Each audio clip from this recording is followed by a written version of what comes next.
Any investor who's learning this from the risk factor statement of the prospectus is a little bit behind the curve. It's been pretty obvious for about a year that Elon Musk's political activities have a bearing on his businesses, but this, of course, is an acknowledgement of that. And also, I guess, Tim, as you're kind of hinting, maybe a suggestion that Musk has plans to re-enter the fore. Although he sort of said as much on Twitter, a week ago when he launched the America Party. All right, but does this take it to, if he's putting this language in the tender offer for SpaceX, I mean, does it kind of make it even more formal or official? I mean, does it take it to another level? I mean, we saw these risk factors. I'm less familiar with them as they apply to private marketing fundraising, but of course they do show up in public market fundraisings as well. On quarterly reports, annual reports. I just had a quick peek at the last Tesla earnings release back in April. It had two new risk factors. One related to essentially perceptions about the stability of the management team, kind of a wordy way of saying negative stories about our CEO, and another about tariffs and a host of other things. So, I mean, I think this is more an acknowledgement of something that Musk himself has talked about. And this is not, I mean, maybe this, in some ways, I guess this is confirmation that people inside of SpaceX are aware that Elon Musk has discussed very recently plans to continue his political journey, and this is a reflection of that. But how that journey could look might be a lot different than what that journey was over the last year or so, given the very public fallout that he's had with President Trump. Do you think it would take the form of a new political party and supporting candidates, perhaps Democrats and Republicans, who maybe want to slash the deficit? Well, we've talked about this a lot. We've talked about this here some and also on the Elon Inc. podcast. I think there are reasons to be somewhat skeptical of a political party in the formal sense, like another effort to start like a reform party or some true alternative. I think the idea of Elon Musk somehow trying to formalize this political movement, in the same way that the Tea Party is not an actual political party, it's like a constituency of voters. You could imagine something like that. And what Musk has said is, or hinted at the very least, is a plan to back certain candidates in the Senate and in Congress, and then try to use that to be, as a sort of point of leverage in negotiations over bills and so on.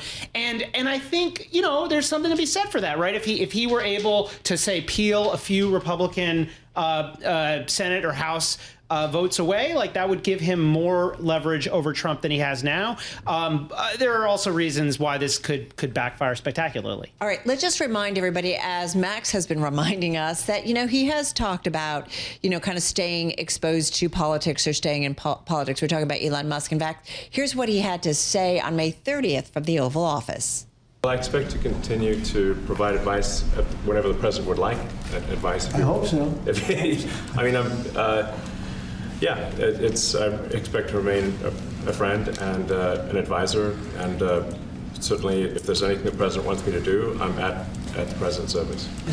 All right, again, that was Elon Musk there with Donald Trump, the president of the United States, back on May 30th. So, Max, if we read something like this, I mean, who knows? Is it going to be what? Was that the day with the black eye? That was the black eye. Okay, I just wanted to. That was parenting mishap. Yeah, sorry.